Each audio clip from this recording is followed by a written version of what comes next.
1960 সালে মারা যাওয়া ব্যক্তিকেও 2015 সালে এসে ঋণ দিয়েছে বাংলাদেশ কৃষি ব্যাংক। বিশ্বাস হচ্ছে না? এটা সত্য। সে মারা গেছে 1960 সালে। 1960 সালে তারা মারা গেছে, কিন্তু 2015 সালে এসে বাংলাদেশ কৃষি ব্যাংক থেকে তারা আবার ঋণও নিয়েছে। এটা সম্ভব, ভুল বোঝার কোনো কারণ নাই। বাংলাদেশে এটা সম্ভব, কারণ মৃত ব্যক্তি, মরে যাওয়া ব্যক্তি যদি কবর থেকে উঠে এসে ভোট দিতে পারে, তাহলে 1960 সালে মরে যাওয়া ব্যক্তি এসে 2015 সালে কৃষি ব্যাংক থেকে ঋণ নিতে পারবেন? এটা কোনো কথা? ঘটনা ঘটেছে, কোন জায়গায় ঘটেছে এবং কাদের সাথে ঘটেছে চলেন আমরা একটু দেখি। পটুয়াখালীর বাউফল উপজেলায় বাংলাদেশ কৃষি ব্যাংকের কেশবপুর শাখায় এমন ঘটনা ঘটেছে। ঋণ গ্রহীতা ব্যক্তিদের সবার বাড়ি উপজেলার সূর্যমণি ইউনিয়নের কালিকাপুর গ্রামে। এ ঘটনায় ভুক্তভোগী ও তাদের স্বজনেরা কৃষি ব্যাংকের কেশবপুর শাখায় যোগাযোগ করলে কর্তৃপক্ষ একটি তদন্ত কমিটি গঠন করেছেন বলে জানা গেছে। ব্যাংক ও ভুক্তভোগী পরিবার সূত্রে জানা গেছে, 1984 সালের 11 ডিসেম্বর কৃষি ব্যাংকের কেশবপুর শাখা কার্যক্রম শুরু হয়। ব্যাংকের তথ্য অনুযায়ী বাউফলের সূর্যমণি ইউনিয়নের কালিকাপুর গ্রামের কেতাবউদ্দিন হাওলাদারের 3 ছেলে জবেদ আলী, হজরত আলী ও রহমত আলী 2014 সালে ওই শাখা থেকে কৃষি ঋণ নিয়েছে।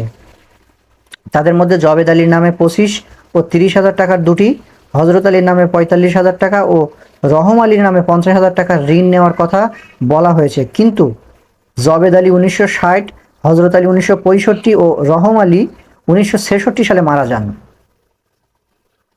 1960, 1965 এবং 1966 সালে তারা মারা গেছে। আর এই শাখার কার্যক্রম শুরু হয়েছে 1984 সালে। তারা কবর থেকে উঠে এসে ঋণ নিয়েছে 2014 সালে, 2015 সালে। এটাও সম্ভব। সব সম্ভবের দেশ বাংলাদেশ। এ বিষয়ে জানতে চাইলে কৃষি ব্যাংকের বিভাগীয় মহাব্যবস্থাপক গোলাম মাহবুব বলেন, মৃত ব্যক্তির নামে লোন মঞ্জুর হওয়ার কোনো সুযোগ নেই। তদন্ত কমিটি গঠন করে দিয়েছি, তদন্ত কমিটির রিপোর্ট পেলে ব্যবস্থা নেওয়া হবে।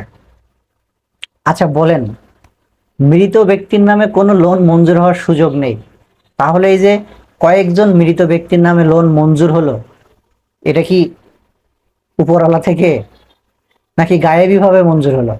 সুযোগ যদি না থাকে, একটা তদন্ত কমিটি গঠন করে দিয়েছে, সেই তদন্ত কমিটির রিপোর্ট আসলে আইনানুগ ব্যবস্থা নেবে। এই তদন্ত কমিটি কতদিন ধরে তদন্ত করবে এর কোনো মেয়াদ নেই, এবং এই তদন্ত কমিটির যেই রিপোর্ট, সেই রিপোর্টটাও যে কি আসবে কিছুই জানা যাবে না। তার কারণ হচ্ছে, যে এই লোন মঞ্জুর করেছিল সে কি একা খেয়েছিল? সে খেয়েছে, তার উপরের বস খেয়েছে, তার উপরের বস খেয়েছে, তার উপরের বস খেয়েছে, এভাবে পর্যায়ক্রমে এগুলো তো খেয়েছে। এগুলো আসলে একজনে তো খায় না, এগুলো তো ধরলে একজনকে ধরা সম্ভব না।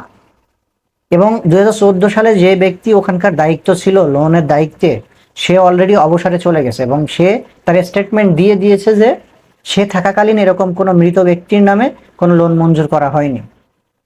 কাকে ধরবেন? সর্ষের মধ্যেই তো ভূত। যেই সর্ষে দিয়ে আপনি ভূত ঝাড়াবেন সেই সর্ষের মধ্যেই ভূত। সব সম্ভবের দেশ, এখানে আর কোনো অসম্ভব বলে কিছু নাই।